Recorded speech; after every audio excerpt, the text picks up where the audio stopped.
Voy a compartir share screen.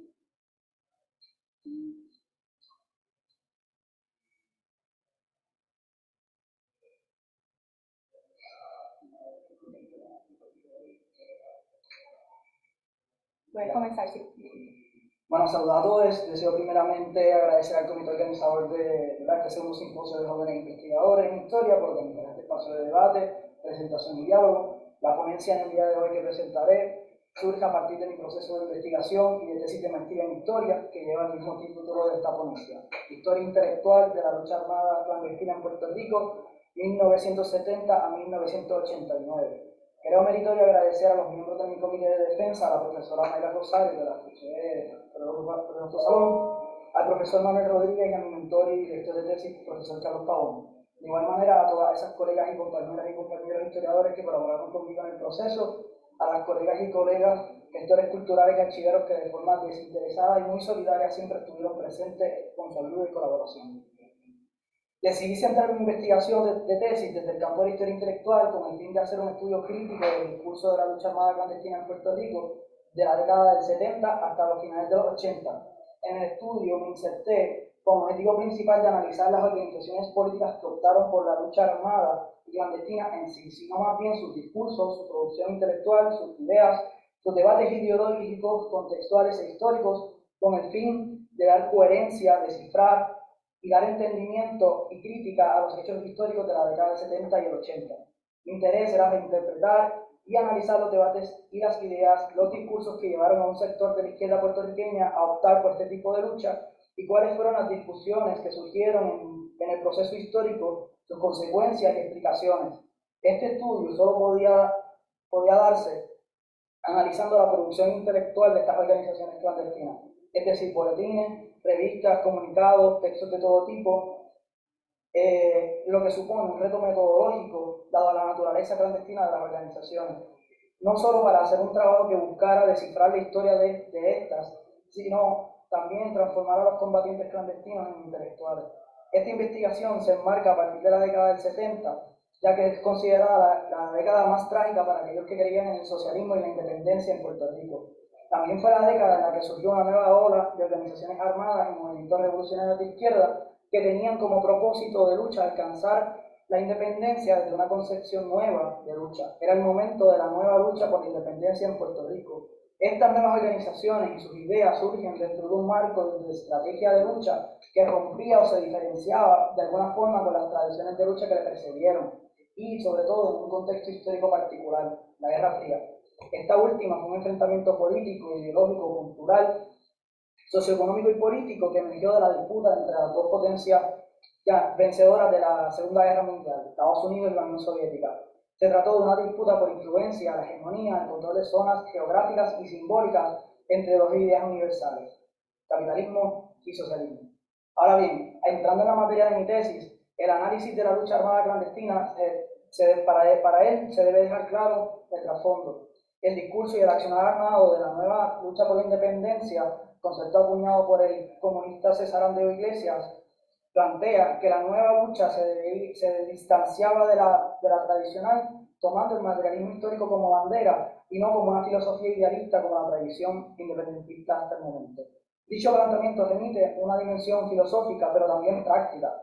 Había que dejar en la tierra el ideal, comerse la calle y atar el discurso independentista junto al de clase. Sin embargo, los elementos fundacionales del discurso de la lucha armada clandestina en los 70 y 80 tienen una gran influencia ideológica y narrativa en la Revolución Cubana, triunfante en 1959. La revolución, que constituye el eje central de la línea armada latinoamericana en todo el siglo XX, fue, por ende, la primera revolución progresista y socialista en triunfar, tomando el método de guerra de guerrillas en el siglo XX. A partir de entonces, las concepciones de guerra de guerrillas, en su carácter rural, guerra popular prolongada, unen como únicos métodos y concepciones de lucha posible ante un enemigo con mayor capacidad técnica, militar y económica. La guerrilla rural no es aceptada hasta mediados de los 70 como una forma no solamente complementaria a la guerrilla urbana. La línea discursiva cubana, asumida como línea general a partir de la década de 1967 con la Conferencia Tricontinental, plantea que este era el único método posible y necesario para la construcción no solo del socialismo, sino de un combate contra el imperialismo en todo el continente. Este marco ideológico tuvo resonancia en la lucha armada en Puerto Rico en las décadas del 60, 70 y 80. Ese vínculo logra establecer una línea entre la lucha clandestina latinoamericana y los postulados de la nueva lucha en Puerto Rico, conjugando la liberación nacional antiimperialista y ciertas tendencias del marxismo, y es entonces cuando emergen a finales de los 60 las primeras organizaciones clandestinas. Es imperativo clarificar que la nueva integración de estas organizaciones a la nueva lucha se da también por medio de un planteamiento elemental que a distancia del movimiento armado predecesor, el elemento de la clandestinidad como una necesidad coyuntural y una cuestión estratégica e ideológica que se diferenciaba del Partido Nacionalista en los 50.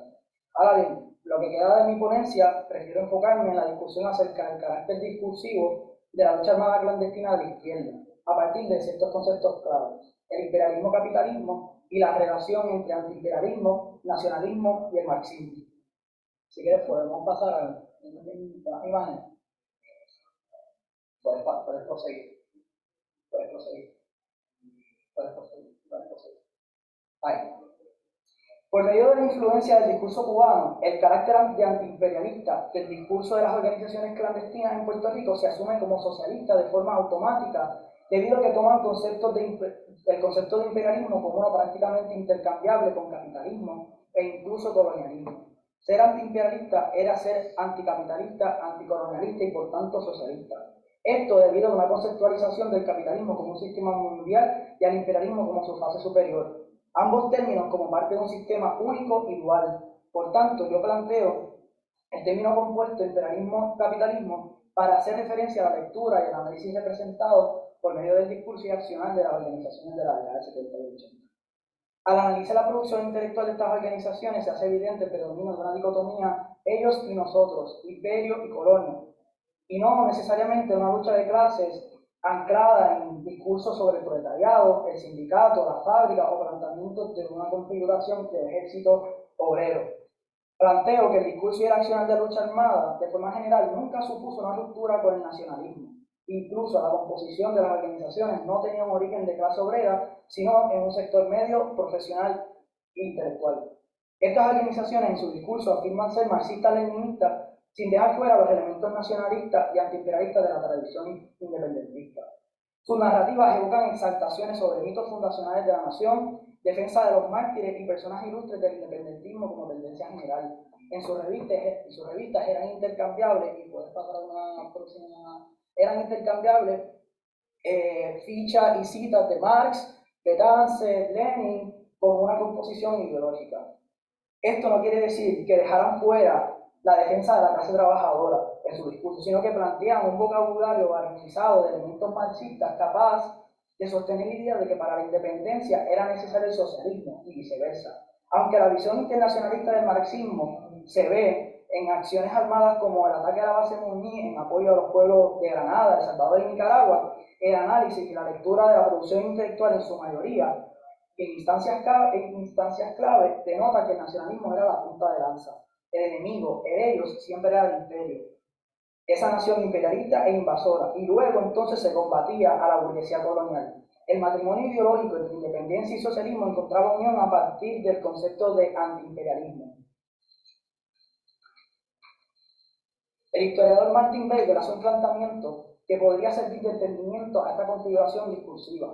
El teórico plantea que la noción de tercer mundo capturó un amplio estrato de significados previos a la década del 70, desde fragmentos de narrativas de opresión asociadas a clase, a raza, hasta conjuntos, alianzas irreales e imaginarias. A partir de los comienzos del siglo XX, se había configurado una denuncia y combate al fenómeno antiimperialista. Así el concepto recogía en su seno una múltiple malla de conceptos como el despertar de los pueblos, el imaginario antiimperialista, la determinación nacional y la fuerza propulsora del nacionalismo revolucionario. Desde esta perspectiva pudiéramos tomar el eje tercermundista como una respuesta ante esta configuración discursiva de las organizaciones armadas en Puerto Rico.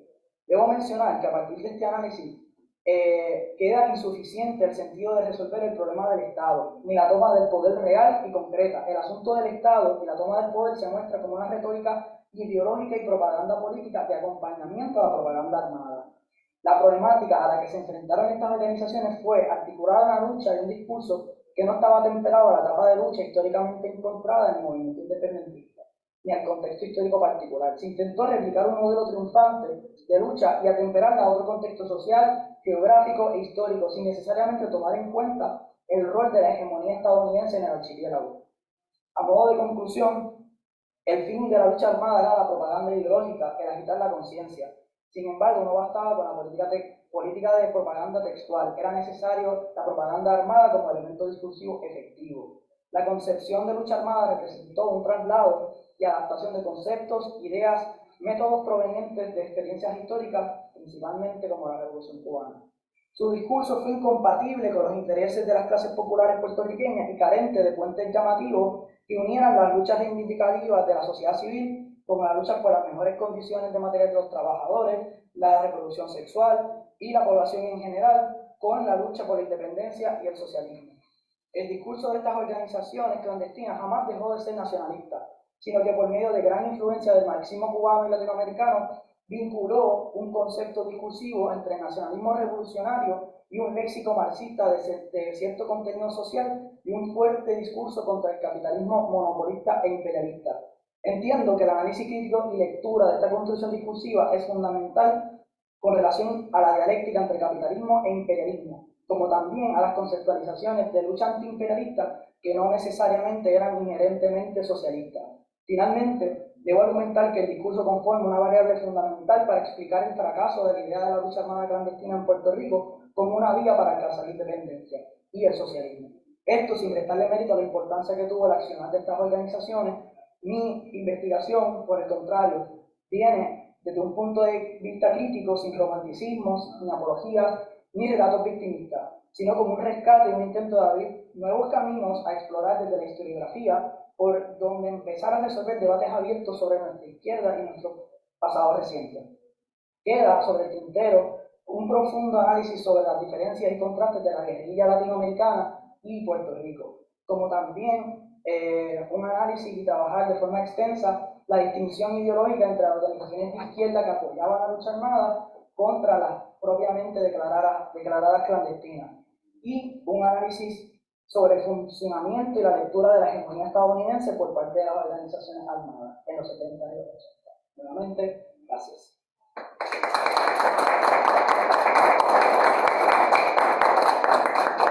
Muchas gracias por tu presentación, Juan. Profesor Cancel, ¿me escucha? Sí te escucho. Mira, me disculpo con usted, se me olvidó preguntarle si quería decir unas palabras antes de comenzar la ponencia. ¿Palabras para qué? Sí, ya Juan habló y van a hablar los estudiantes, no te preocupes por eso. Dale, perfecto. Vamos entonces al final de la ponencia, me disculpo. Sí, no te preocupes. Ok, perfecto. Continuamos entonces con Gustavo Correa Otero, estudiante de la UPR de Río también, con su presentación La ideología política de Juan Antonio Correa de 1942 al 1985. Voy a ponerme bien entonces también igual que Juan. Igual, a 5 minutos te voy a avisar, ¿ok? Hola. Ahí estamos todos. Sí, puedes comenzar. Pues un saludo a todos los auditores por estar aquí hoy y a las personas que están conectadas por Zoom. Mi nombre, como mencioné al principio, es Juan Gustavo Correa y voy a estar presentando mi tema de investigación que está titulado La ideología política de Juan Antonio Corregel previo a 1959. Quisiera darle las gracias primero a quien me está ayudando con la investigación, que es el profesor de la Universidad Interamericana, Néstor Duprey Salgado, y también de paso aprovechar de que siendo el que está dirigiendo este panel, hoy también tengo que reconocerle y agradecerle por los trabajos que ha hecho sobre Corregel al doctor Mario Cancel. Ahora, sin más preámbulo, podemos comenzar. Creo que más o menos aquí todo el mundo entiende, tiene una idea de quién era Juan Antonio Corregel, pero por si acaso quiero empezar la presentación con una serie de breves datos biográficos sobre este personaje. Oriundo de Ciales, nacido en 1903 y fallecido en 1985, Juan Antonio Corregel fue poeta, ensayista, periodista y revolucionario puertorriqueño, principalmente vinculado a dos organizaciones: el Partido Nacionalista, en aquel entonces presidido por el ponceño Pedro Albizu Campos, el legendario abogado, y además de eso, su participación y fundación en la fundación de la Liga Socialista Puertorriqueña, en la que militó hasta el día de su muerte en 1985. Fue uno de los grandes, sin duda, uno de los grandes intelectuales de su época y uno de los más fervientes defensores de la independencia de Puerto Rico, además de que es considerado, es oficialmente nuestro poeta nacional y con el debido mérito. Puedes pasar la siguiente diapositiva. El origen de esta investigación surge a raíz de los comentarios curiosos que he tenido, con los que he tenido contacto de compañeros y colegas y amigos y amigas que hablan sobre Corregel, y siempre he escuchado el comentario de, ¿verdad? A raíz de su militancia por distintas organizaciones políticas dentro del movimiento independentista, que era muy nacionalista para los comunistas y era muy comunista para los nacionalistas. No encajaba en ninguna organización hasta que creó su propia organización, que es la Liga Socialista Puertorriqueña. ¿Verdad? Y además de eso, pues fue expulsado de varias organizaciones. Entonces, pues me generó curiosidad cómo fue esa transformación ideológica a lo largo de los años, a lo largo de su trayectoria política, y cómo una persona como Corregel, en una época donde el independentismo estaba más vinculado a los movimientos liberales, más que a la lucha de clases y al socialismo, por ejemplo, que sí había exponentes socialistas, marxistas, a la primera mitad del siglo XX, pero no era la norma dentro del movimiento independentista. ¿Cómo Corregel siempre tiene este discurso a principios del siglo, y poco a poco lo va radicalizando aún más conforme van pasando los años hasta que se convierte en el férreo defensor del marxismo-leninismo como herramienta de liberación nacional? De ahí salen los objetivos que se plantearon para esta investigación, que es analizar de manera exhaustiva la ideología política de Juan Antonio Corregedor, como es debido, desde su paso principalmente enfocado desde sus inicios en la militancia dentro del Partido Nacionalista hasta el 1959, el año del triunfo de la Revolución Cubana. Pongo esa fecha como límite porque yo creo que ya para ese año ya podemos hablar de un Corregel consistentemente y coherentemente establecido ya, sin ya tantos cambios, sin ya un cambio en su discurso. Yo creo que ya es el Corregel consolidado en 1959.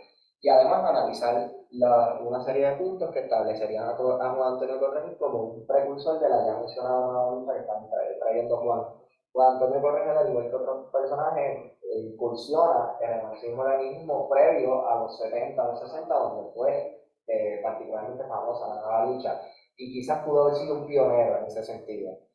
Podemos pasar por la siguiente diapositiva.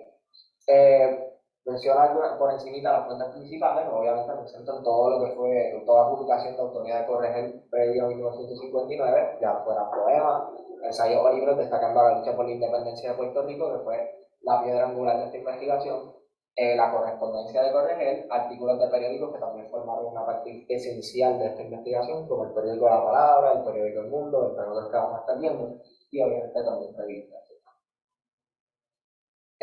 Comenzando con la etapa nacionalista, Corregel entra la militancia del Partido Nacionalista más o menos en el 1926, después de la segunda mitad del siglo XX, y su primer contacto con el Partido Nacionalista es uno de desencanto realmente. En aquel momento el Partido Nacionalista era preferido por José C. Alegría, su fundador, y Corregel siempre tildó a ese partido de más asemejado a un club literario que a un verdadero movimiento revolucionario. El Partido Nacionalista en ese tiempo estaba en una etapa más ateneísta que otra cosa, y era más eso mismo, un club literario del que Corregel no se sentía, no era muy afín, y por tanto siempre fue muy crítico y siempre se mantuvo relativamente al margen. De hecho, fue a Nueva York, se mudó a Nueva York en el 28, si no me equivoco, y allí entra en contacto con una serie de organizaciones internacionalistas de la lucha en favor contra la dictadura de Nicaragua y Haití, por ejemplo, en la Liga Imperialista, ¿verdad? Y de ahí surge el internacionalismo que defendía Corregel prácticamente por el resto de su vida.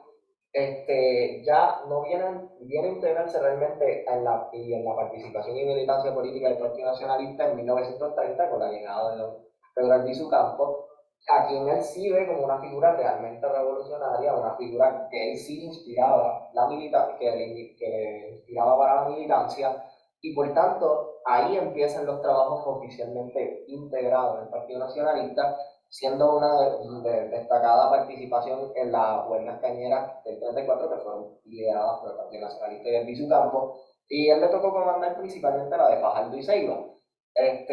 Ya poco después, en el 35, él es nombrado en una asamblea en Aguas Buenas como secretario general del partido. Ese mismo año él funda y dirige el periódico La Palabra, que es un periódico muy interesante porque nos da una idea de cómo pensaba y los puntos que establecía Correa como parte de su discurso por la independencia. Y ahí descubrimos en el periódico La Palabra que realmente ya él había entrado en contacto con ciertas ideas que podríamos hablar ya bien cercanas al socialismo. Y además de mencionar y aclarar y mostrar admiración por personajes que estaban vinculados en aquella época con ese tipo de discursos, como lo fue, por ejemplo, Juan Marinelo en Cuba, José Carlos Mariátegui en Perú y otros personajes que se pueden mencionar. O sea, ya Corregel, que se puede, evidenciado en la palabra, podemos ver que ya desde tan temprano, en 1935, ya tenía cierto contacto y cierto entendimiento sobre estos conceptos de la internacionalismo y socialismo, por ejemplo. En el 1935, ¿verdad? Él es arrestado y sentenciado a un año de cárcel por haberse rehusado a entregar los actas del Partido Nacionalista. Lo sentenció en un año y posteriormente también, junto con el resto del liderato nacionalista, es sentenciado a otros, si no me equivoco, son 9 años, sí, 9 años, en los que cumpliría en Atlanta, por haber sido acusados de querer derrocar al gobierno colonial de Puerto Rico, ¿verdad? Representación de Estados Unidos. Y ahí los encarcelan y los llevan a la penitenciaria en Atlanta. Podemos pasar a la siguiente diapositiva.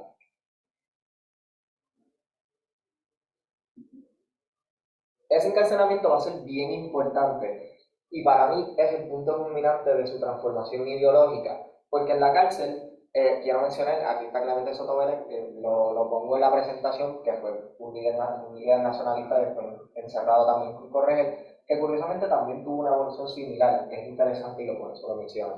Pero el protagonista, el personaje que ayuda y contribuye a la transformación de Corregel, es este señor que está aquí, que es Earl Browder. Earl Browder, en aquel momento, cuando coincide con Corregel en la cárcel y con compañeros de celda, era secretario general del Partido Comunista Americano en Estados Unidos, ¿verdad? Y había sido encerrado por falsificar pasaportes, porque era espía soviético, ¿verdad? Y lo cacharon y lo arrestaron. Estuvo del 41 hasta el 42 preso. En la cárcel establece conexiones con todo el liderazgo nacionalista preso, pero sobre todo tiene una gran sintonía con Corregel, a quien poco a poco le va sembrando las ideas del marxismo-leninismo, del comunismo, y Corregel las poco a poco las va abrazando, se va más radicalizando y distanciándose un poco del Partido Nacionalista, no así de necesariamente de las ideas nacionalistas, pero sí toma una distancia del Partido Nacionalista.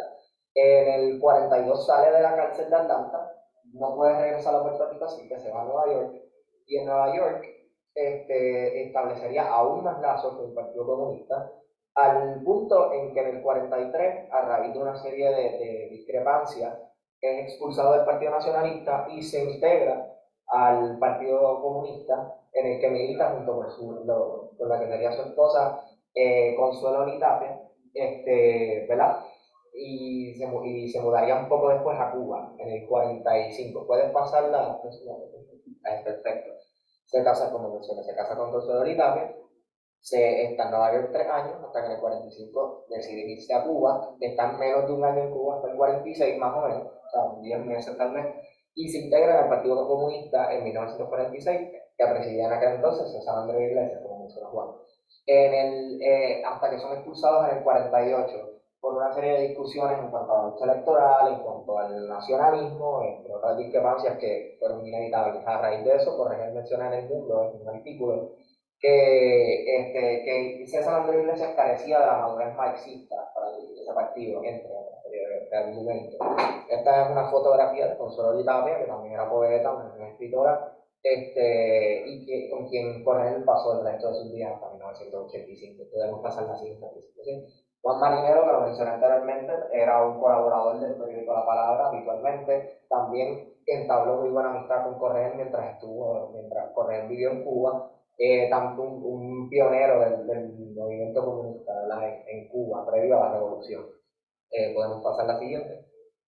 Augusto César Sandino, olvidé mencionar de que Corregel era un fiel admirador de Sandino, vínculos con la Liga Antiimperialista, ¿verdad? Y además él lo deja claro escribiendo un artículo que se llama La Estampa El Héroe en el periódico El Mundo, si no me equivoco, en el 46.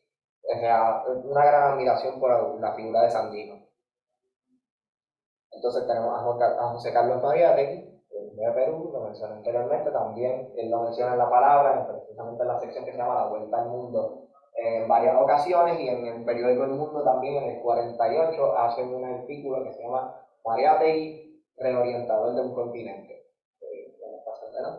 Joaquín García Monge, que no lo he mencionado hasta el momento, pero era oriundo de Costa Rica, también él lo menciona en el periódico La Palabra, en varias ocasiones, resaltando su trabajo en Costa Rica. Podemos pasar a la siguiente. Y ahora, ¿verdad? Ya que pasamos después de la expulsión de Corregel en el 48, Corregel no se integra de inmediato a ningún partido necesariamente, pero ¿verdad?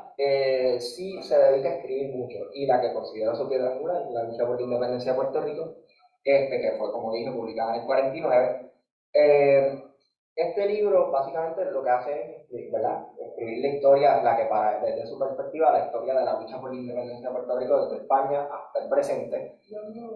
Ok, y algo que quiero, entre muchas cosas para resaltar, quiero mencionar que había él hace y esto lo explica muy bien el profesor Cancel, esta visión de maniquea entre la lucha revolucionaria y la tendencia reaccionaria o reformista, en la que él argumentaba que estas dos visiones chocaban, y siempre había una época reaccionaria y una época revolucionaria, la tendencia revolucionaria tenía el inconveniente de que o tenía o sea, el liderato estaba listo y el pueblo no, o viceversa. Y el Albizu era la excepción a esa regla.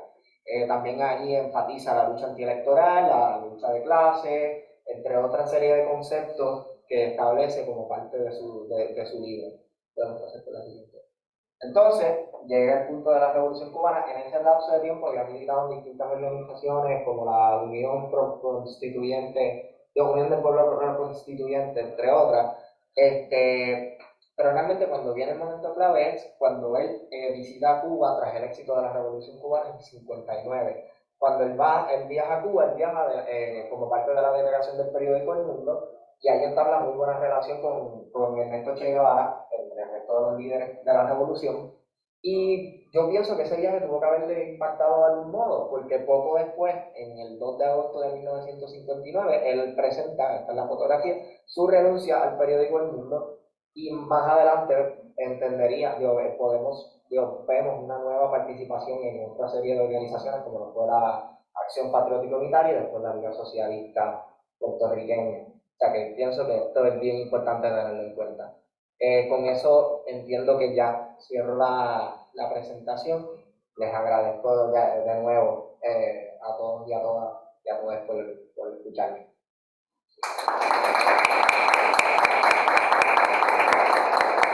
Gracias, Gustavo, por este recorrido de la vida de Corregel, estuvo muy interesante. Seguimos entonces con Michael Cruz, con su ponencia Teniendo Puerto Rico en su corazón, comienzos del radicalismo político de Loyola Boyd y el asesinato de Manuel Ramos. Pues muy buenos días a todos. ¿Puedo permanecer aquí en este espacio sentado? Sí. Si de momento no me escucho, puedes ponerlo por allá también.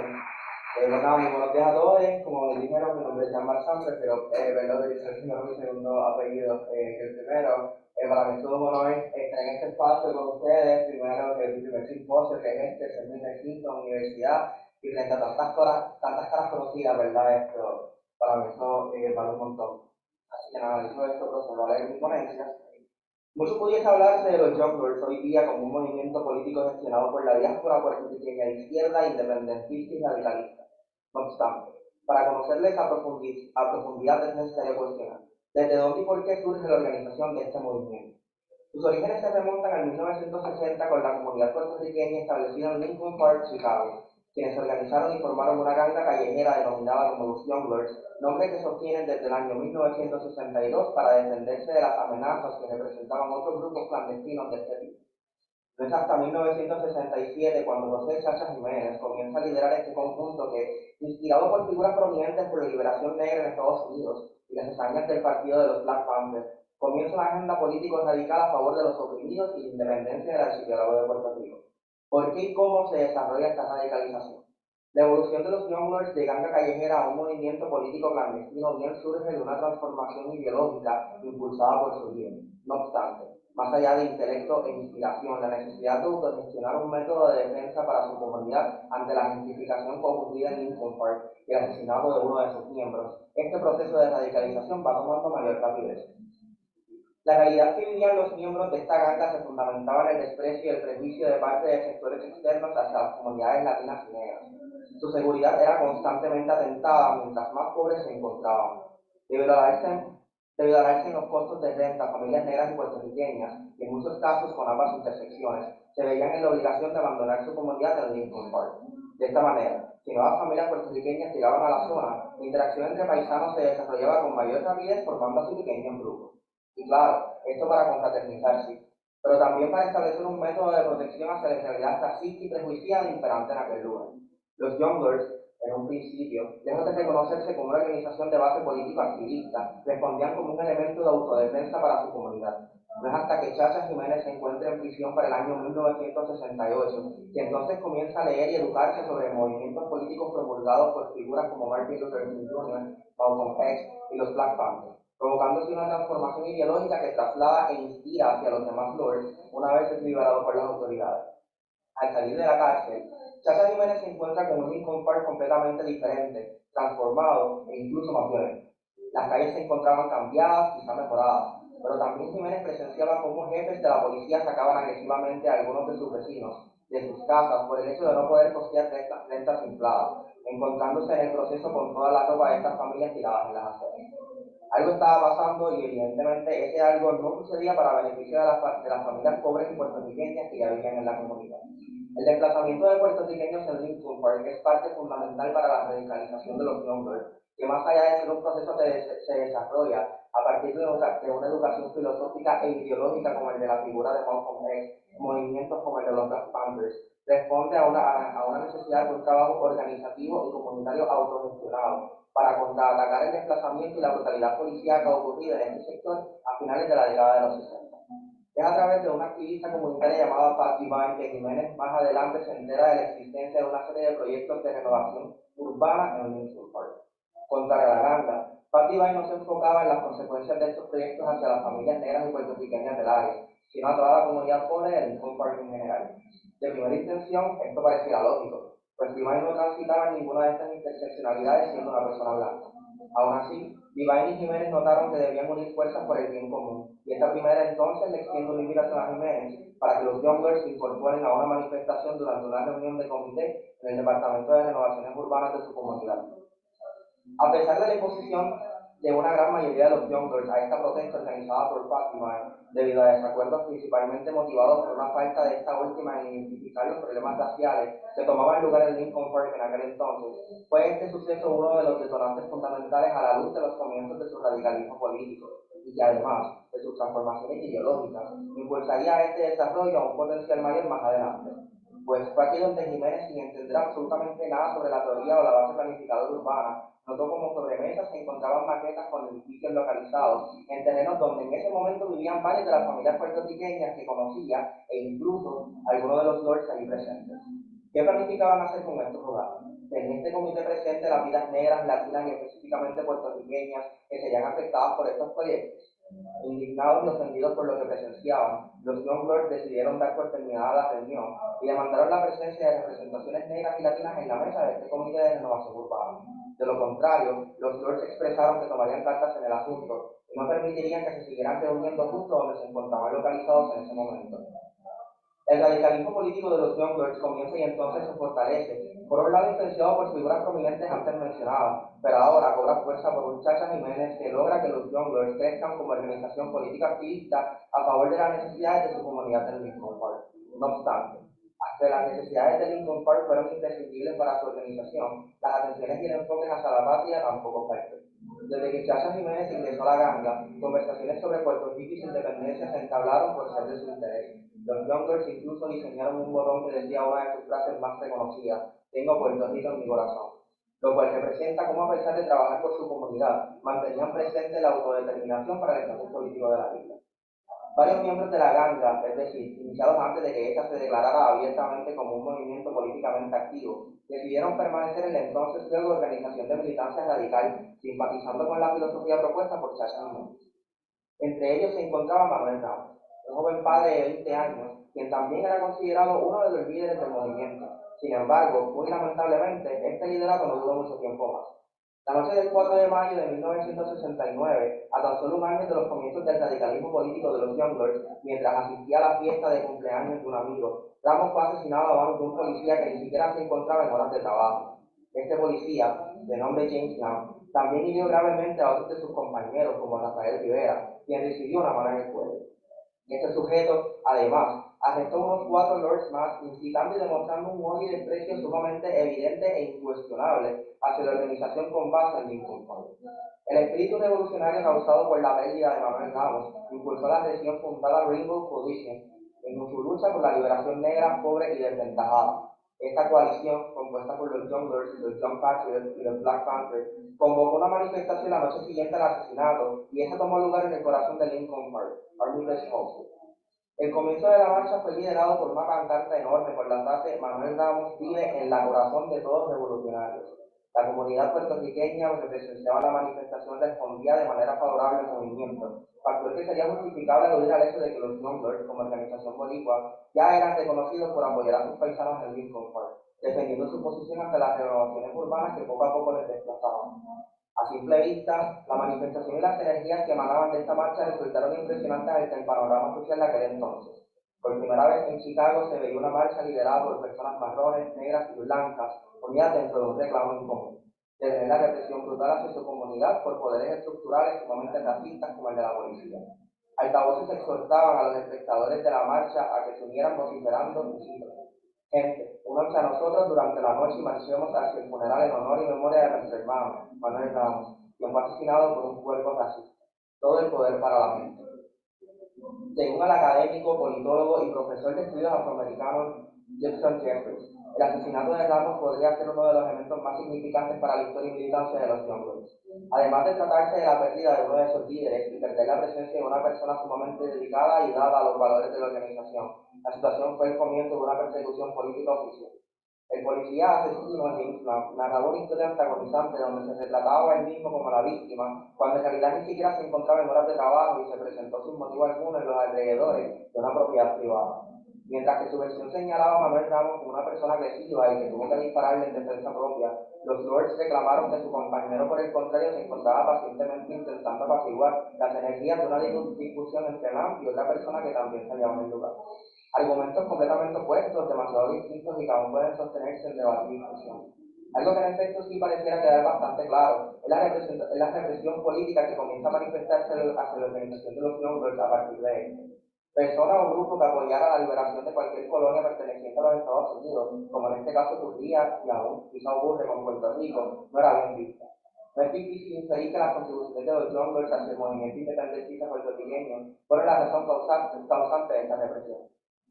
Ward Churchill y Jane Van der Waal representaron en su libro The COINTELPRO Papers, Documents from the FBI Secret Works Against Dissent in the United States, cómo el movimiento por la independencia de Puerto Rico fue vigilado por la misma FBI. Por tanto, estas confrontaciones podrían tratarse de casos muy bien intencionados, además de fríamente calculados.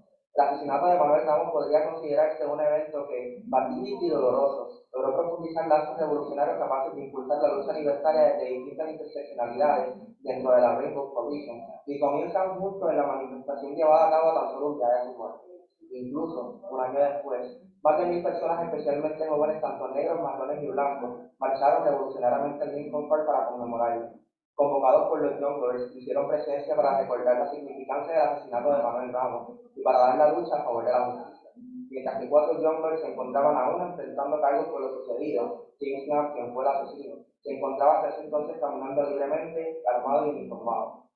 El sentido de pertenencia y empoderamiento creado en la comunidad puertorriqueña de Lincoln Park desde la autogestión radicada por los Younglers asciende más allá del mismo tiempo y espacio.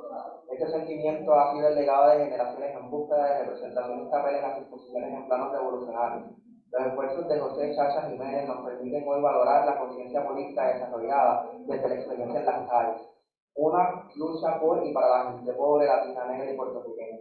Sus contribuciones, tanto para la comunidad de Lincoln Park como para la organización de los Younglers, serán plasmadas en la historia con un sentido que aún inspira a las nuevas mentes que van naciendo y construyéndose revolucionariamente en la actualidad, el siglo XXI. A su vez, es necesario reiterar la importancia del recuerdo de Manuel Ramos y mantenerle en honor y memoria, no únicamente por la persona que fue, sino por lo que aún después de la muerte puede llegar a ser ante su significancia histórica referente al desarrollo del radicalismo político de los jóvenes. Su imagen, siendo el primer miembro asesinado una vez comenzada la radicalización del movimiento, resulta ser una representación directa de la brutalidad policial y la complejidad de su existencia legítima como institución. El asesinato de Manuel Ramos marca el crecimiento del espíritu revolucionario de los Younglers, así como también representa la represión fundamentada en el racismo y el odio sistémico. Y es a través de su figura y de la gesta de organizaciones como los Younglers que la importancia del trabajo organizativo permanece vivo y vigente al sol de hoy. Así que sea en la historia, en la calle, sea donde sea, que todo el poder existe para nuestra gente, teniendo Puerto Rico siempre igual.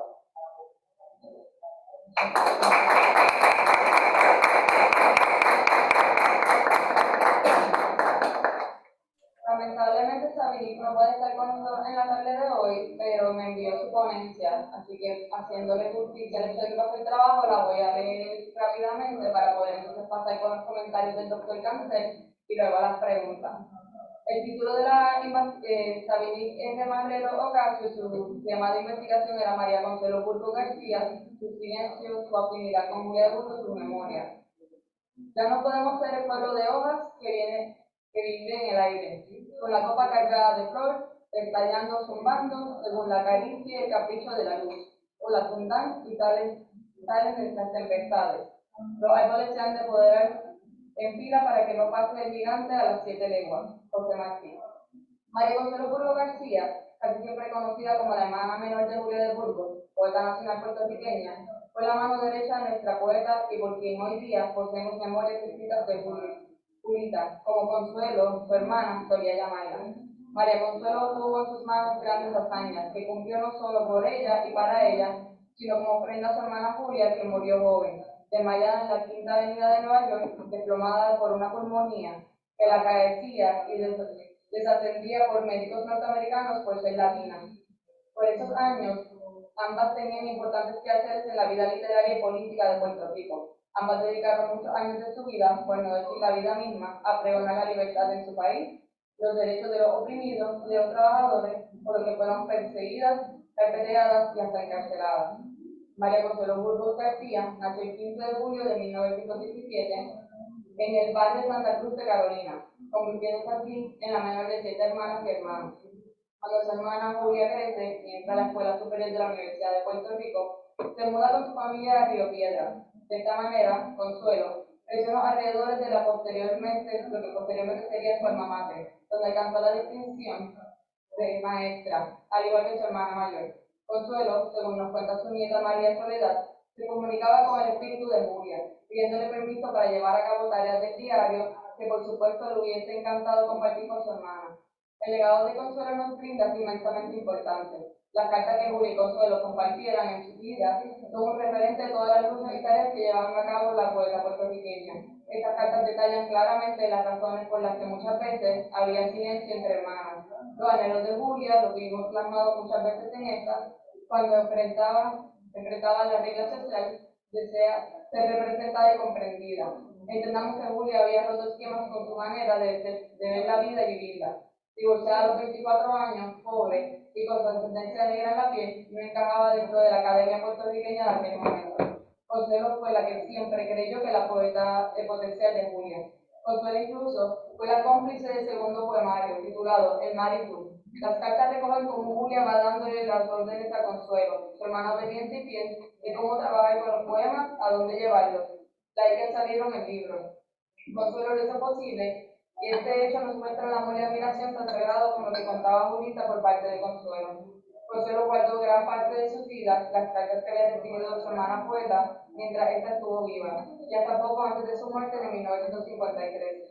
Las mismas pasaron de manos de Consuelo, quien las resguardó hasta que su hija tuvo la madurez y responsabilidad suficiente para hacer el resguardo de unos documentos tan importantes como lo son las memorias escritas de una poeta a la que el mundo conoce muy poco, y para que los homenajes en vida fueron negados.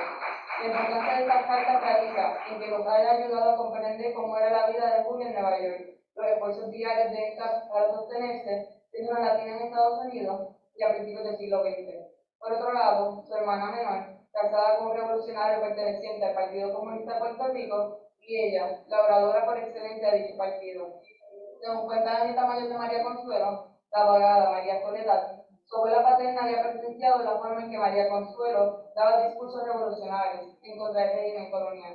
María Consuelo nunca dominó el plasmar palabras en papel, sino que movilizaba las masas con su voz. María Consuelo fue una de las presas políticas más jóvenes de Puerto Rico, y además fue encarcelada en una ocasión con toda su familia, que comprendía en ese entonces su esposo revolucionario Juan Sáez Morales, su hijo de algunos 7 años de edad, Juan Báez Burgos, y su hija que apenas contaba con 3 años de edad, María Consuelo Sáez Burgos. Su hijo, posteriormente, publicaría esta memoria en un cuento que se titula Un niño de 7 años. Las afinidades de ambas eran el pegamento de su relación. Ambas valoraban la visión de independencia para Puerto Rico y ambas trabajaron en periódicos de corte sindicalista y comunista. Julia fue comunista importante del seminario Pueblos Hispanos. Consuelo, a su vez, fue corresponsal para el periódico como Brazos y Pueblos. No obstante, también las mantenía unidas las memorias dulces y amargas que compartían de su niñez.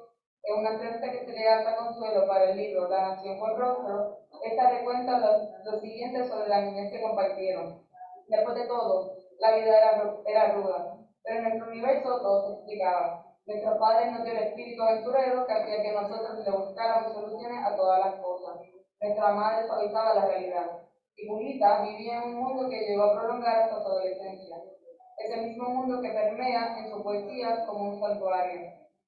Sin embargo, pasado el tiempo, la vida nos va llegando a la hora de luchar desde otras gradas.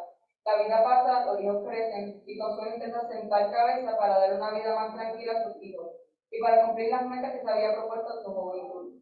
Comenzando porque logra cumplir el sueño de ambas, sueño que Julita intentaba lograr en la Universidad de La Habana, Cuba, en los años 40. Consuelo Burgos logra convertirse en abogada, y a edad adulta, siendo una de las primeras 100 mujeres abogadas de Puerto Rico. Julia Consuelo soñaba con abrir su propio despacho como abogada. Julia lamentablemente no vivió para el momento. Consuelo logra graduarse y escribir para la revista del Colegio de Abogados y Abogadas de Puerto Rico. En uno de sus ensayos titulado El nuevo derecho se impone en Puerto Rico, expone cómo se pensaba transformando las formas de hacer derecho de Puerto Rico partiendo de las normas que las comunidades tenían o acordaban para que cada miembro de un grupo de esa comunidad la siguiera y todas las personas vivieran en armonía. Esta serie de normas se transformaban y adoptaban para convertirse en leyes escritas, que beneficien a todas y todos los miembros de un país, o en este caso la colonia. A su vez intentaba dar con este análisis un toque a mi parecer algo marxista, sobre para quienes se legisla, que es para la gente menos afortunada, donde se menciona a la gente sin techo que pasa hambre.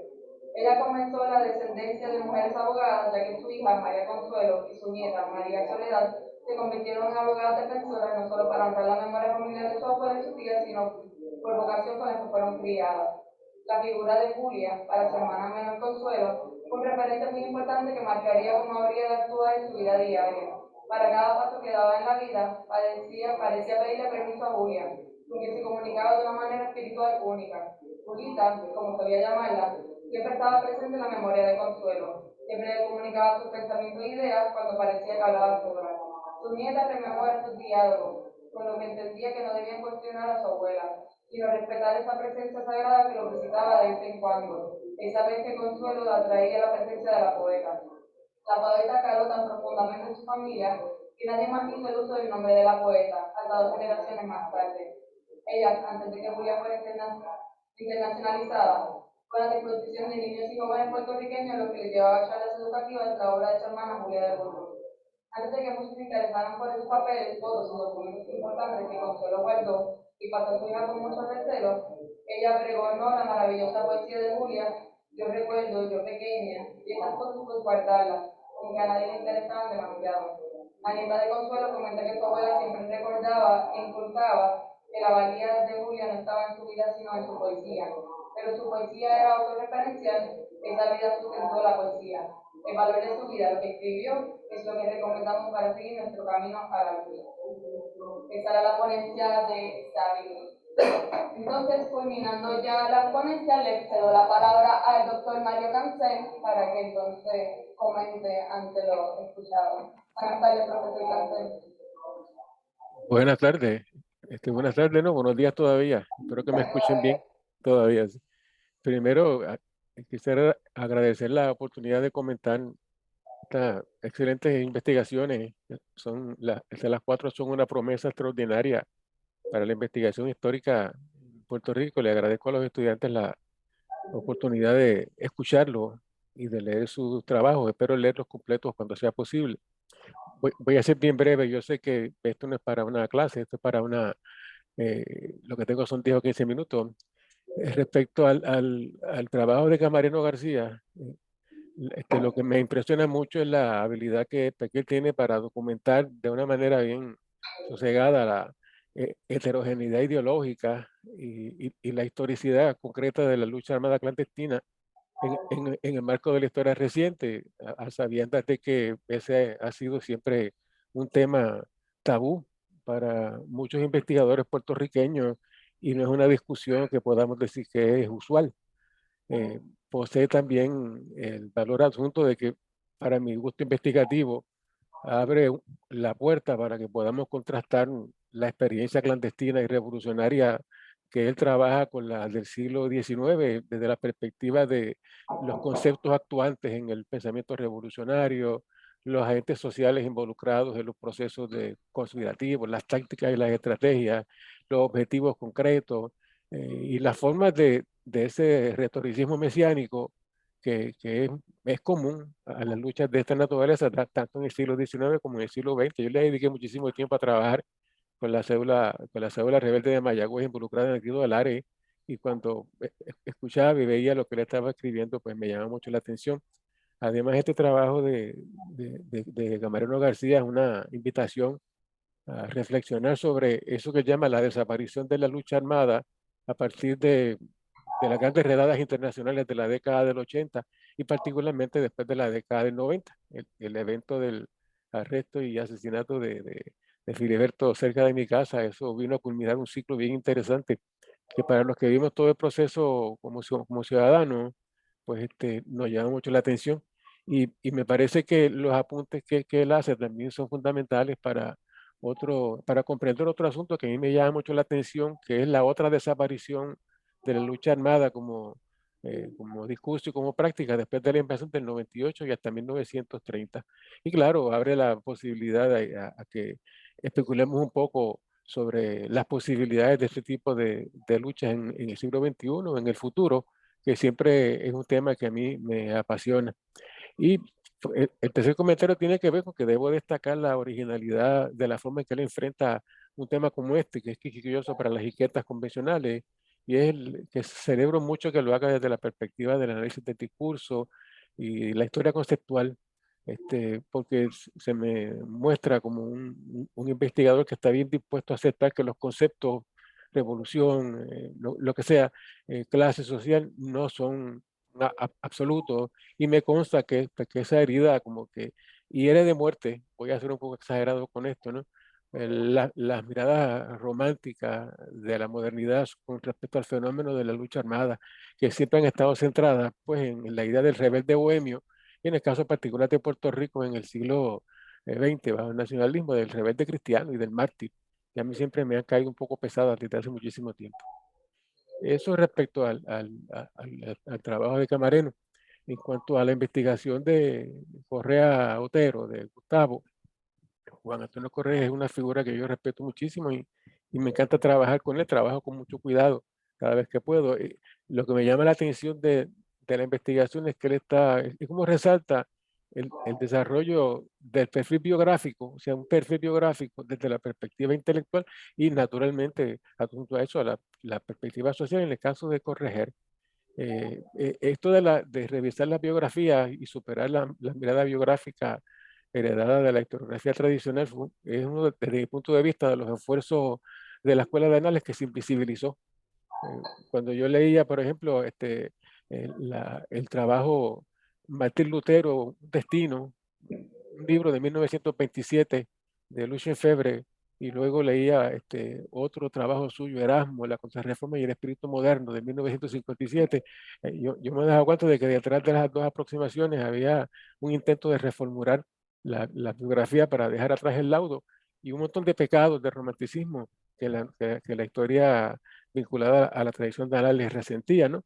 Pues me parece que esa voluntad de revisar el género biográfico es una de las virtudes del proyecto de Correa Otero que yo comparto, porque es una invitación a que se mire a una figura que se respeta como la de Juan Antonio, como la de Correger, pues como una unidad o un continuo marcado por una serie de roturas ideológicas comprensibles, pero que no deja de ser uno. A veces se le mira como el que es nacionalista y luego es marxista-leninista, y el que deja de ser algo y es otra cosa, pero esas rupturas son metáforas que no dicen el hecho de que se trata de procesos comprensibles independientemente de las contradicciones ideológicas que reflejan. Y me gusta mucho también de este trabajo, me impresiona cómo él documenta el tránsito de puede llamar la lucha tradicional a la nueva lucha. Esta metáfora de la nueva lucha también ha sido un objeto de culto de las izquierdas en Puerto Rico durante decenas de años y las posibilidades de trabajar críticamente lo innovador de la nueva lucha pues no han estado sobre la mesa desde mi punto de vista. La virtud del acercamiento de Correa es que, Otero, es que diluye las fronteras entre la lucha tradicional y la nueva, y demuestra que entre ambos discursos hay muchas continuidades que son tan extraordinarias, tan visibles como la ruptura.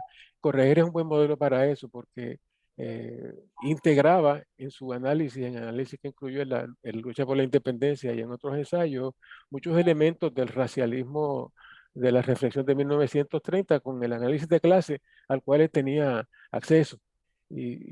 Lo interesante de esto es que para mí también representa una invitación para que hagamos el mismo ejercicio con otras cosas tradicionales y nuevas.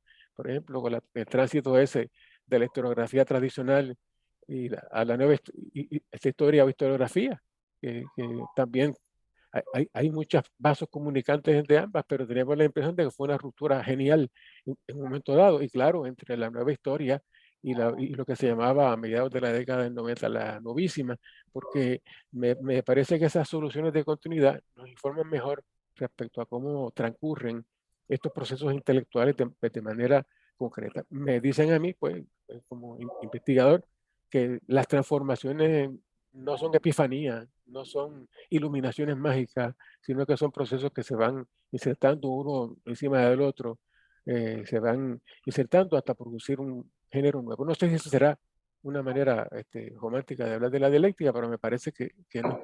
Y esta mirada sobre la concepción de Correger como un precursor de la nueva lucha me parece innovadora. Me parece que se debe trabajar mucho. La idea de que la fije específicamente en los días de la prisión en Atlanta, entre el 36 y el 42, me parece brillante, ¿no? Y me parece que debe trabajarse más. Esa fue una transformación que también la experimentaron otros presos nacionalistas. Él mencionó a, a- a Clemente Soto Vélez, el archipámpano de Cintar, el poeta extraordinario de las vanguardias, y también que le ocurrió a Juan Gallardo Santiago, el rebelde local que también estuvo preso en el 36 con este grupo de activistas. Soto Vélez acabó como un hegeliano de izquierda, porque cuando yo leo la poesía de Clemente, que me encanta, me parece el mejor poeta del siglo, no leo un marxista, leo un hegeliano de izquierda, y no lo veo muchas veces como un internacionalista en el sentido que el marxismo lo plantea, sino como un pensador cosmopolita, de algo kantiano, pero eso es otro asunto, ¿no? Y en el caso de Juan Gallardo Santiago, los conocí personalmente a los dos y pude conversar con ellos. Aquel nacionalista de la bajura de Hormiguero se convirtió en un activista sindical, ambos, Clemente y él, cercanos al Partido Comunista de Estados Unidos. Este, pero también Gallardo, más que un internacionalista, se definía, porque se definía de ese modo, como un pensador cosmopolita. Y me gustaría que en algún momento algunos de los investigadores más jóvenes que yo trabajaran esas intersecciones entre el cosmopolitismo y el internacionalismo, según se manufacturó en la reflexión de estos pensadores. Clemente, a la genealogía de la izquierda de Correja, yo le añadiría, y creo que lo hice en un trabajo que publiqué hace tiempo, su conexión con la vanguardia del noísmo en 1925, poco antes de ingresar al Partido Nacionalista. Aquella vanguardia estaba integrada, estaba encabezada por José Diego Padrón, que no tenía mucho de izquierdista desde mi punto de vista. Eh, a mí se me parece a veces un futurista protofascista, pero también en el noísmo estaba Emilio R. Delgado, un poeta extraordinario, un crítico extraordinario, un marxista, bien educado, y dentro del noísmo del 25 estaba esa voluntad antiburguesa que a mí me parece clave para el desarrollo de un pensamiento eh, socialista, comunista, materialista histórico en Puerto Rico, como el que veo en la década del 30, del 40 y hasta en la del 50. O sea, bien distantes de cualquier cuestión de la internacional o del sovietismo, pero con un internacionalismo de otra tesitura que yo codifico como politismo. Pero felicito, esa investigación me gustó muchísimo. Respecto al trabajo de Cruz Marzán, de los John Lord, documenta una experiencia comunitaria, lo cito, ¿verdad? Con base en Lincoln Park, Chicago, entre los años 60 y 68, su proceso de configuración, su radicalización entre 1967 y 1968, y el papel de Chachá y del asesinato de Manuel eh, eh, en ese proceso de radicalización. A mí me dejó un sabor distante de los rebeldes primitivos de Hobsbawm. Es un campo que a mí me encantaba trabajarlo, como unas protestas de un tipo se transforman en otra cosa o les adjudicamos un contenido distinto que la época consideraba mucho más confiable, ¿no? Ese estudio a mí me parece que es una invitación para que se contraste esa experiencia de Lincoln Park con otra experiencia comunitaria del presente, bien distante de aquella, que es la experiencia que yo conozco bastante bien de Division Street, en la cercanía de otro parque, Humboldt Park, y alrededor de la fiesta boricua, en donde el profesor puertorriqueño José López Rivera cumple una función extraordinaria. Conversé con él hace muchísimos años en Division Street sobre esto y la figura de Chachá salió y Chachá salió también a conversar con nosotros respecto a estos asuntos. Hay unas conexiones que se podrían hacer para ampliar esto en una dirección innovadora. Y también me parece importante en esta investigación la interpretación esa concreta, pensando otra vez en Hobsbawm, de cómo ciertos sectores marginados, material, cultural y étnicamente, se convierten en una fuerza de cambio social que nosotros catalogamos como revolucionaria. Esa parte a mí me interesa mucho, me parece que hay que mirarlo, porque por la época que se da la experiencia. Estamos hablando de la década del 70, de la recesión, una época en que en Puerto Rico una expresión legítima de lucha eran los rescates de tierra, y en donde pienso ahora como yo lo pensaba en la época. Eh, en ese momento el lumpenproletariado fue reconocido como una fuente revolucionaria legítima. Cerca de mi casa hubo rescates de tierra gigantescos y el soviet de Hormiguero lo componían 4 delincuentes y un estudiante de sociología. Era una cosa extraordinaria. Yo era amigo de todos ellos y ya la inmensa parte de ese comité revolucionario rescatista murió de diferentes modos, ¿no? Y en esa época la revolución se imaginaba, o la revolución que se imaginaba confiaba en que eso que se denominaba en el lenguaje ortodoxo el lumpenproletariado y el proletariado unieran fuerzas para vencer a la lumpenburguesía y a la burguesía invasora. Ese lenguaje era interesantísimo y cuando pienso en la experiencia de los John Lord y todo esto, me viene a la memoria. El modelo más interesante de los 70 de este tipo de reflexión era la figura de Carlos Torres Iriarte, La Sombra, eh, conversando largo rato con Carlos Galliza sobre este asunto en alguna ocasión, me comentó el papel que le adjudicaba el socialismo, que él le adjudicaba como socialista, como pensador a esta figura, que fue fue los fundadores de la Asociación Pro Derechos del Confinado, Boloñeta, y toda la relación que guardó el PSP con esta figura, también asesinado en una cárcel en un momento dado en Puerto Rico. Y claro, el último punto respecto a esto, esa forma en que el proyecto de los John Lord llega a Puerto Rico alimenta la nueva lucha, desde mi punto de vista, y en eso habría que hacer un poquito más de énfasis. En cuanto al trabajo de Saber y Matero Ocasio, lamento que no esté porque el trabajo de ella me impresiona muchísimo. Soy afín a las cuestiones literarias. Es valioso, otra vez por la cuestión de ese perfil biográfico, intelectual y social de una figura, en este caso, altamente marginada.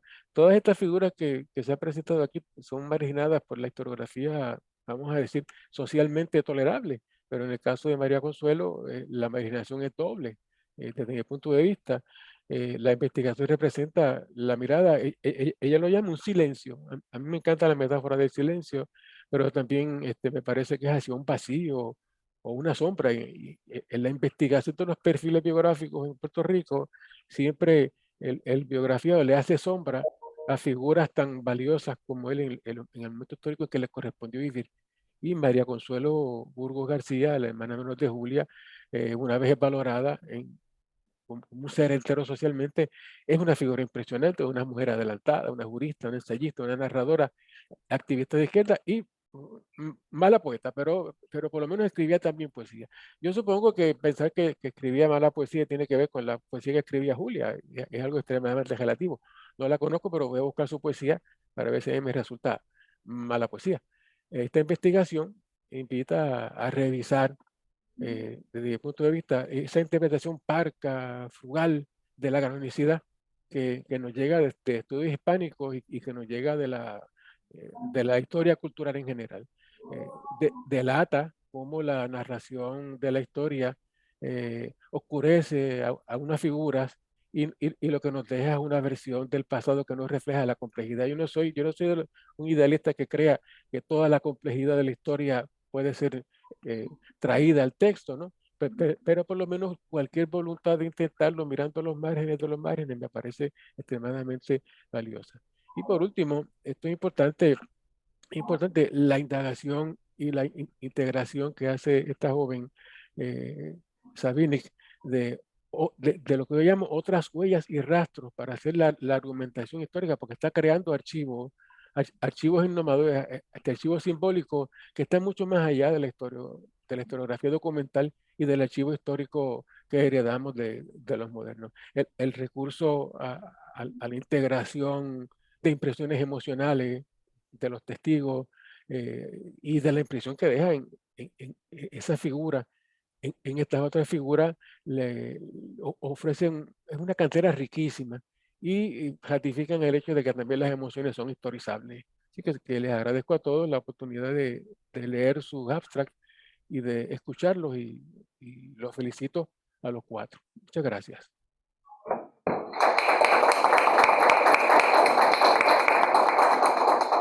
Muchas gracias, doctor Cancel. En este momento vamos a pasar a una sección de preguntas. Aquellos que están por Zoom pueden alzar la mano y entonces Victoria puede ir seleccionando para darles la palabra, si no los que están presentes. Tenemos por lo menos 20 minutos de discusión.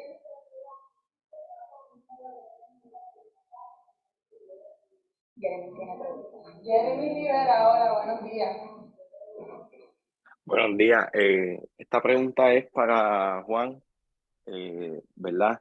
El trabajo de convertir a estos militantes, no en el sentido político, sino en el sentido de la acción militar literal, en ideólogos y en políticos, ¿de dónde sale, verdad, ese ángulo para la investigación?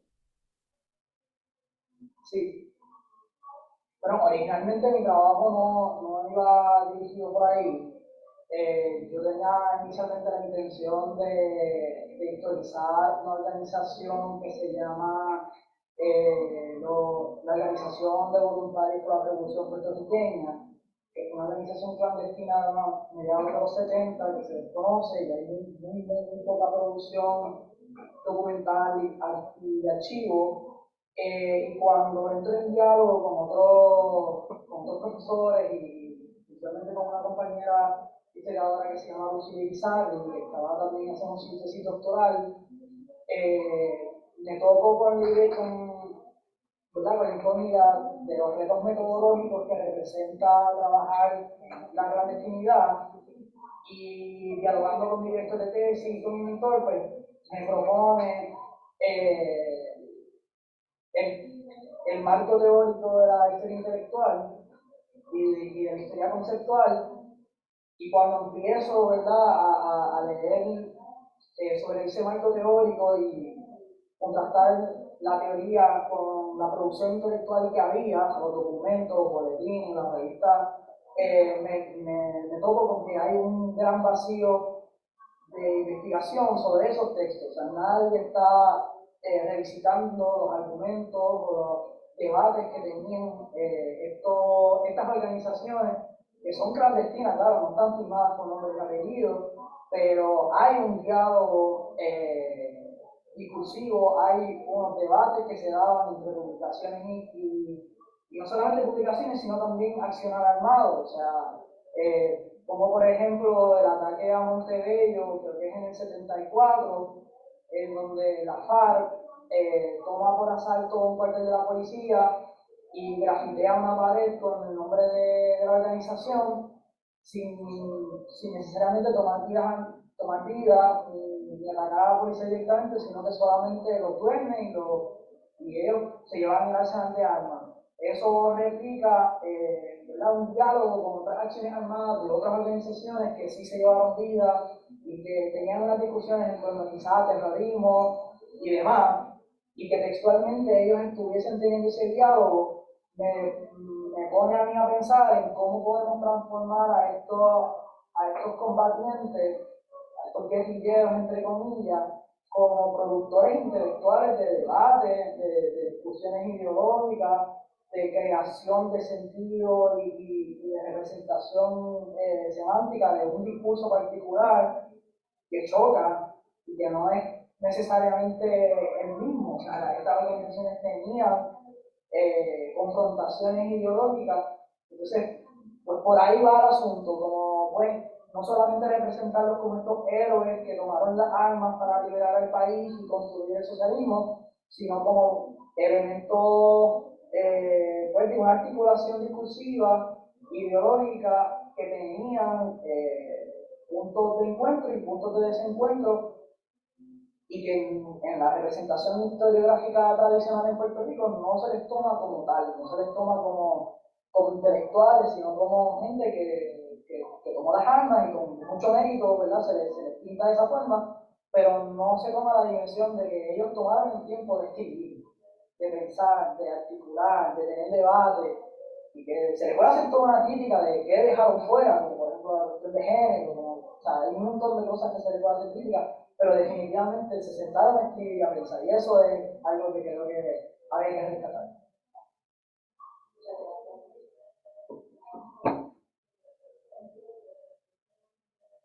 ¿Alguna otra pregunta? ¿Que quiera compartir algo? A mí me gustaría compartir que me resulta bien interesante este panel, porque creo que todos los temas se conectan en algún punto y está extremadamente interesante. Me resultan unos comentarios de vinculación, como por ejemplo en mi trabajo tuve que dejar muchas cosas fuera sobre la Liga Socialista y Corregel, más por el hecho de que creo que eso es un trabajo totalmente aparte, pero que hay un montón de cosas que se desconocen, por ejemplo, de la dimensión ideológica de Corregel desde la clandestinidad.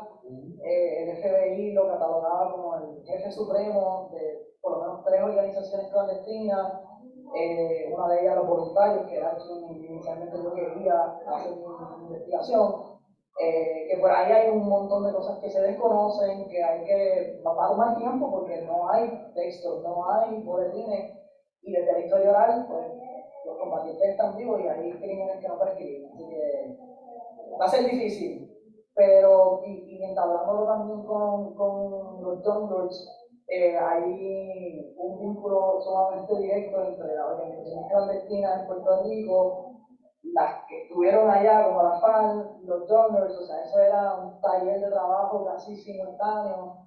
También hay otra organización que se llama los Comités Obreros Revolucionarios, que estuvieron en Nueva York y Chicago, que de alguna forma se mezclaron entre las fábricas y estos vecindarios y creaban talleres obreros o talleres de alguna forma de formación política. Y hay unos vínculos interesantes entre los donors y el movimiento 16 de julio, pero obviamente son investigaciones que van a tomar mucho tiempo vincular y quizá también hay por ahí clandestinos en algún momento que todavía están vivos, se nos están muriendo, así que hay que tomar acción rápido y tratar de entrevistarlos. Eso creo que es una labor que se puede hacer.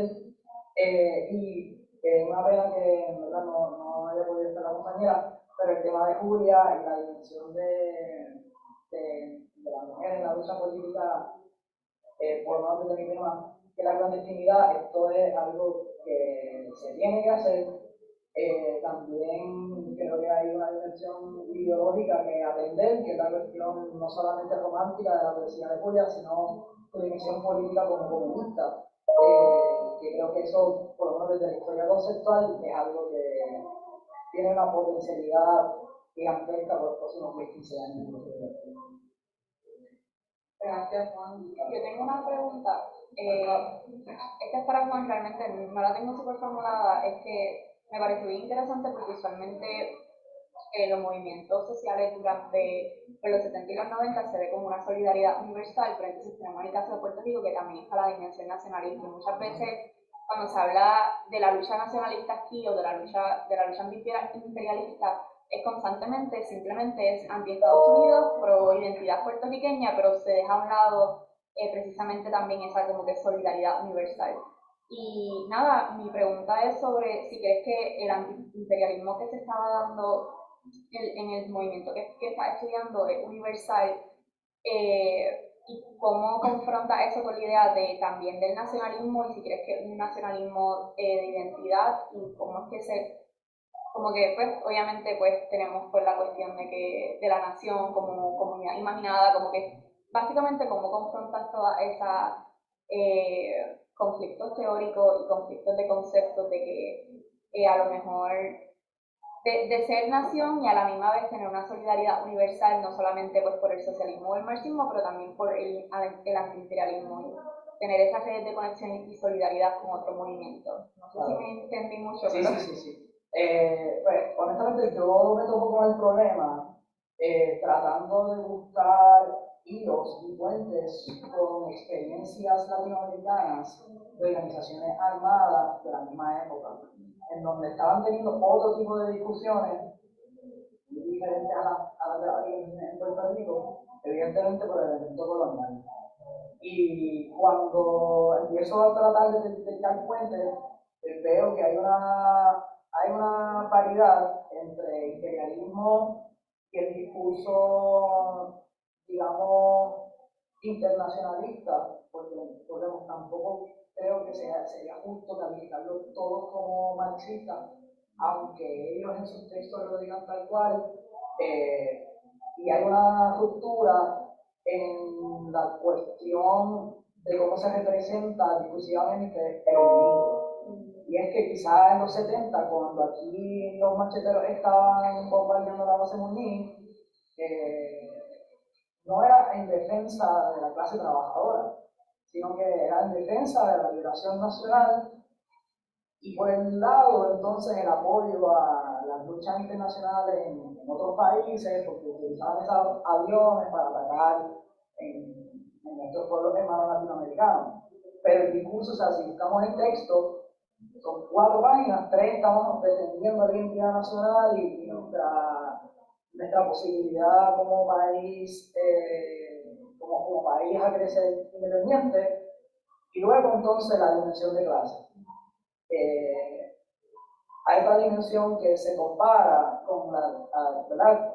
Con la lucha en otros países, y es que pues quizás al mismo tiempo en Argentina o Chile están teniendo discusiones de cómo crear un ejército en las fábricas para combatir la dictadura, o a la burguesía propiamente manejada como títere de la dictadura. Y está mucho más ese elemento de clase o ese elemento de distinción entre la burguesía en Argentina y el poder cívico-militar contra Puerto Rico, que hay comunicados de estas organizaciones que expresamente dicen: nosotros atacamos al imperio yanqui, pero ojo, a la burguesía nacional que nosotros estamos tocando, les toca asumirse y reivindicarse. Mientras tanto, no lo vamos a atacar. Hay líneas y acciones que rompen con eso, pero de forma general, pues la burguesía criolla era como: si tú juegas para el equipo, no te voy a atacar. Tú eres un puertorriqueño igual que otro. Hay un extracto en el documental de Filiberto que solo plantean cuando Filiberto tiene que darle la mano a un juez federal puertorriqueño. Un juez federal puertorriqueño, quizás un juez federal burgués en Argentina era secuestrado y asesinado. Filiberto le dio la mano. En un contexto distinto, ¿verdad? Porque hay que poner los contextos históricos, y ahí es que empiezo a darme cuenta de la dimensión de ese discurso antiimperialista con el nacionalismo, que viene de la proclama de la tricontinental en el 67 con la Revolución Cubana. O sea, la Revolución Cubana, su discurso es como ese hilo conductor que en Puerto Rico no encaja necesariamente, y por ahí va la discusión de qué fue exclusivamente el fallo, por qué no logramos pasar de la etapa del foco a una lucha mucho más amplia. Tengo dos preguntas a raíz de tu respuesta. Primero, mencionaste de que no todos son marxistas, aunque a lo mejor en sus escritos lo digan. ¿Cómo tú identificas como historiador quién es marxista? Como que, primero, esa es la primera pregunta. La segunda pregunta era que si ves que en los escritos que ahora mismo has revisado, si hay una conexión con África también. Y pregunto pues específicamente porque pues, en África se estaban dando también estos movimientos antiimperialistas, y igualmente pues la cuestión de Cuba mandando tropas allí a África. Así que pues tengo esa duda. La primera, es que en mi trabajo yo no hago juicio necesariamente de quién es marxista o no, sino qué discursos replican. Y cuando digo discurso, pues por ejemplo, como el análisis de un texto, un comunicado sobre el atentado, por ejemplo, a la base Muñiz, que fue uno de los atentados que más discusiones tuvo en la izquierda escrita. O sea, que ellos publicaron varios artículos en donde hubo debate, y por ejemplo, los marxistas tuvieron que hacer una aclaración de su concepción de lucha armada. Y dicen: bueno, nosotros somos un partido adscrito a la concepción de marxismo-leninismo, un partido de cuadro, que el ejército responde al partido según Lenin, y lo citan, ¿verdad? Pero en 2 o 3 párrafos más, y casi todo el texto, es un esboce a lo patriótico que fue ese ataque. Entonces, cuando históricamente vamos pasando del 81 al 89, que vemos que los ataques y el discurso armado, de propaganda armada, va permeando, llegamos al 89, la caída del muro de Berlín, y vemos que, aunque mi trabajo acaba en el 89, vemos los comunicados de los 90 de los macheteros y asumen un discurso nacionalista, reivindicativo, de identidad cultural, de defensa a otras cosas que no era la clase obrera o propiamente el marxismo-leninismo. Entonces, es esa transformación la que me da pie a mí a argumentar: bueno, pero el discurso nunca fue necesariamente marxista, sino que adopta la línea marxista cubana en tanto es antiimperialista. Como un sistema dual, pues, desde Lenin, capitalismo, fase superior imperialismo. Para poderlo combatir hay que ser tanto antiimperialista como socialista. Pero en el caso puertorriqueño, la cuestión colonial y esa dicotomía entre ellos y nosotros, pues fue mayormente la que predominó, no solamente en su discurso textual, sino en su ataque. Tal cual, solamente podemos registrar desde el 68, hasta el 89 algún ataque que haya sido contra un burgués. Realmente el caso Randall es el único que da, como que no se sabe necesariamente si fueron los clandestinos o no, pues el caso Randall fue este burgués que lo asesinan en condado. Ese es el único caso directamente que ellos textualmente dicen asesinamos a este burgués. El caso en San Juan contra los marinos son contra una institución estadounidense. El caso de Sabana Seca contra los militares estadounidenses.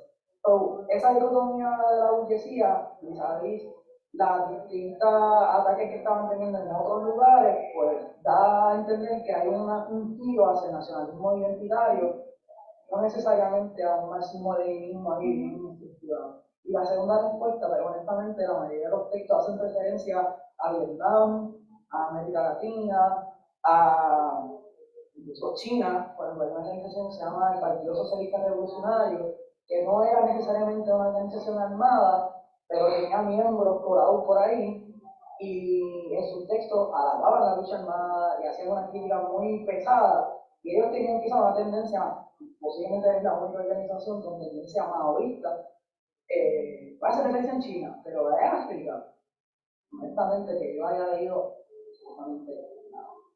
Gracias.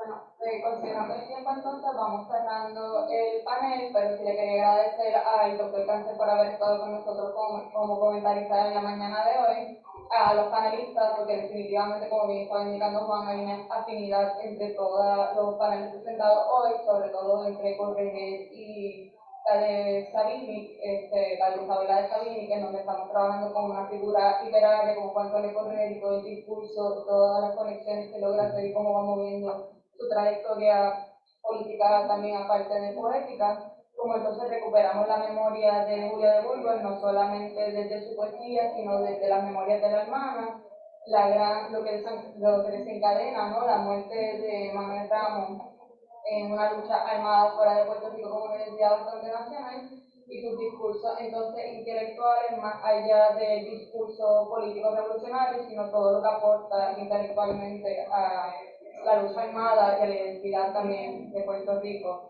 Pues los queremos invitar, por último, a nuestro próximo panel, que van a empezar a las 1 de la tarde, y queremos agradecerles nuevamente por haber estado con nosotros en la tarde de hoy, los esperamos ahorita. Igualmente, va a haber una mesa redonda, va a estar Llorel Meléndez Padillo, que pienso que es de interés. Él trabaja el anarquismo en Puerto Rico y tiene la variedad letrada, que pienso que también es bien relevante para cada uno, y también va a estar Marisa Fuentes, que trabaja a personas esclavizadas en el archivo. Kirsten Well trabaja dictadura en Guatemala y cómo el archivo puede ser un agente de cambio social. Y Aileen Correa, que trabaja en la dictadura también de Trujillo, así que les invitamos a eso, es a las 2:30, de 2:30 a 3:00. Yo quería decir algo, si vamos a llamar algo, no sé si lo digo antes. Quería también que porque en los agradecimientos a mí se me olvidó mencionar el gran apoyo que fue de la Casa Presidencial. Ahí pueden conseguir el papel para la palabra, de tuya y el boletín adelante de la UPC, que no, sería irresponsable de mi parte no darle las gracias por todo lo que la oportunidad que me dieron. Eso no quería interrumpir. Muchas gracias a todos, buenas tardes a los que están entonces virtual y los esperamos a la 1.